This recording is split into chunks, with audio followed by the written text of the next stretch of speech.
here we are, it's the beginning of the 1960s, 46 years ago, it's a hell of a long time ago. So this is history.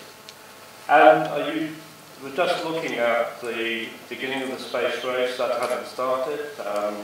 Kennedy hadn't made that speech to Congress saying that in the next 10 years they wanted to put man on the moon, which they did before the end of the 1960s. And so here we are, there are these six guys who came together in a variety of different ways. And we're untainted. We didn't bring with us the baggage of the modernist 1920s, 1930s, because that continuous culture had been interrupted by the Second World War. At the end of the Second World War, Warren, who's the eldest of the group, was like 18 years old. Ron, the next down the line, was 15.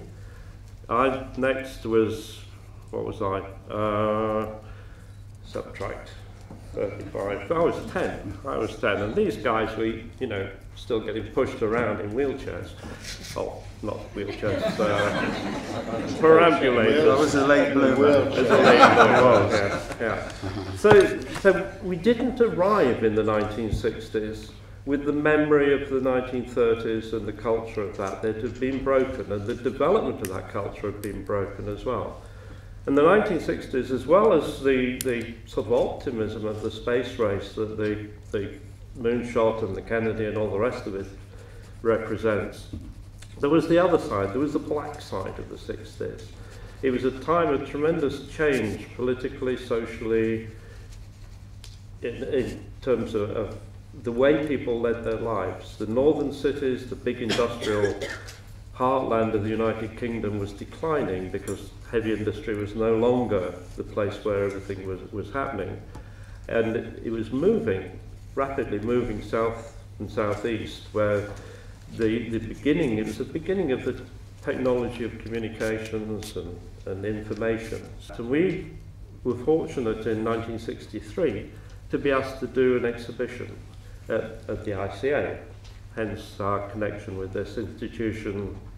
Whatever it is, 43 years later, we're back again, and we've been back once in the interim period in the mid-70s.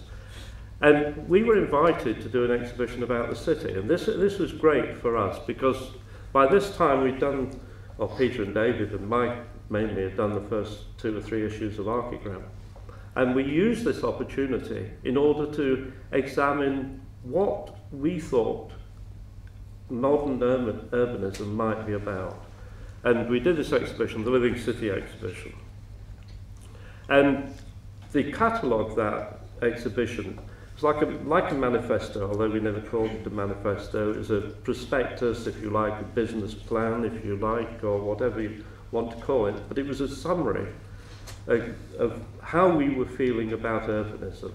And it was looking at the city and looking at architecture as something which we were coming to fresh, that we'd gone through our architectural training.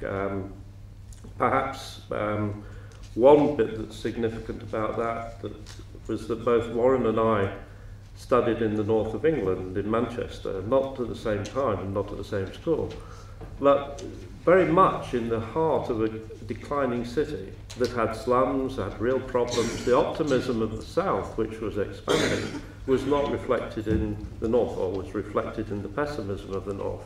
So doing this exhibition, Living City, gave us the opportunity to be enthusiastic about urbanism and architecture.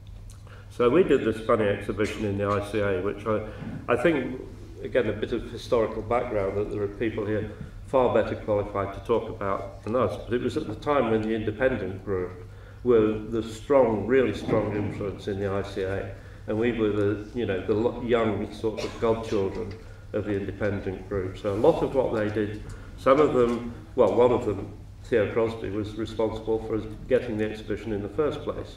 Others of them had been our tutors, our teachers, or our critics, or we'd known them, or we'd shared a glass of wine at some stage or other.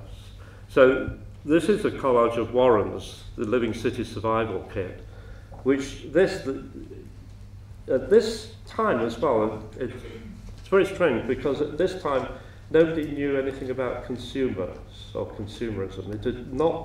it was a word that came into the language like 5 or 6 years later. Not that it hadn't existed, but the word that came into currency to have a meaning, and then to have a rather suspect meaning. But Warren here, gathering together a collection of the things that made his life enjoyable, things like the Coltrane records, through to the Daz packet of washing powder. So I can never remember if you, Peter, or if Warren did these sketches that started to describe the nature of the exhibition itself. In the ICA, incidentally, wasn't here at this time. It was over in Dover Street in a building there. So this was the sort of installation, the early sketches for that installation. And at the same time, I was doing this model, which was again about a city, but a notional model about a city, where the bottom half of the model is the sort of very organised. It's the drains and the sewers and the bus routes and everything else, whereas the top is chaotic. But the top is only enlivened by the facilities provided by the bottom. But it isn't the bottom which is important, it's the way that the city itself is able to use those devices in order to make it an exciting and unpredictable sort of place. And the model eventually became this little model here, which is actually, it's the construction drawing, if you like, for the exhibition that we did. So we laboured for some nights welding up conduit, electrical conduit, and cutting up fibre board and painting it and papering it and all sorts of goddamn things. Okay, so this is a couple of photographs of the installation of the exhibition. This is actually not the exhibition, but a reconstruction which worked far better in photograph than it did in reality. Photograph looks okay, but in reality it was not quite as good. I don't know if it appears on these. No, it doesn't. But anyway, there were references in the exhibition to other cultures, and particularly Robbie the Robot, who, any of you know, the Whitechapel This Is Tomorrow exhibition, which was about 7 years earlier than ours. Robbie the Robot had opened the exhibition, which was the independent group, and This Is Tomorrow, and we collaged Robbie into our collage of the city.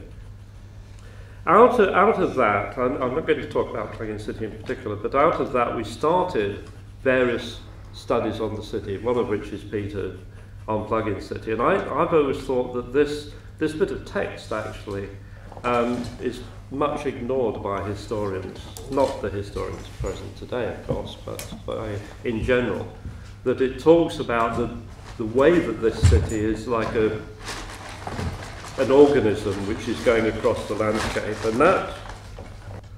and Ron, at the same time as Peter doing the Plug-in City, Ron was working on Walking City. This is an unpublished sketch of Peter Cook's, I believe, that describes the context of the city, the red lines of the city stretching from Birmingham up and going on further north. And the basic thing was that within the United Kingdom, in Northern Europe, there were centres of activity. And at the time, the urban theories that being practised was to expand those centres of activity. I'm more interested in the sort of the way that you facilitate things through the control. Like, I'm the one that plugs together the computers and the mice and sort of gets everything back up there and back down here and so on. And this is the sort of role that I play in the group. And this is it's a notional drawing about the way that the city might be made able to respond to things that are physically happening. So this is just a network, it's not a physical thing. It's just the system of monitoring and responding to the way that the city might develop.